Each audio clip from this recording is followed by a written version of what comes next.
Well, during the same parliamentary session, the Labour Party leader called on David Cameron to halt sales of military hardware to Saudi Arabia, calling them a violation of international law.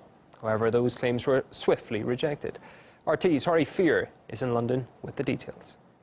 At this week's Prime Minister's Questions, the opposition leader called for an immediate inquiry into UK arms sales to Saudi, given these latest grim reports that the Saudi-led coalition in Yemen has been apparently targeting civilians. But Cameron didn't take up that call and instead reiterated his scripted line, which is almost identical to the one from last week, instead saying Britain has some of the most stringent arms control procedures of anywhere in the world.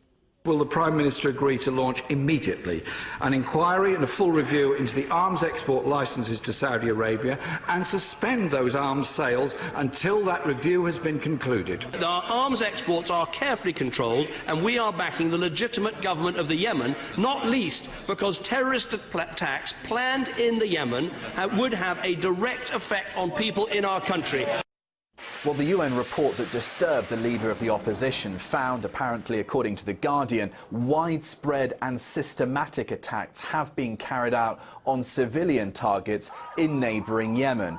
The report apparently concludes the Saudi-led campaign has breached international law in more than 100 targeting cases, including on civilian vehicles, weddings, as well as schools and even medical facilities. But this isn't the first time Cameron's ignored calls to suspend arms sales to Saudi Arabia. Just last week, a Scottish nationalist leader in Westminster accused Cameron of effectively taking the UK itself into a war in Yemen. Let's recap that.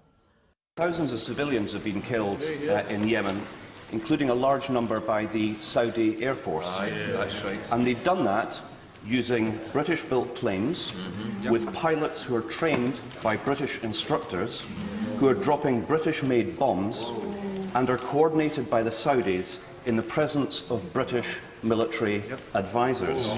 Well, earlier this month, it was revealed that the UK's arms sales to Saudi Arabia have been more than flourishing. They increased in 2015 more than 100 times, sales worth in excess of £1 billion.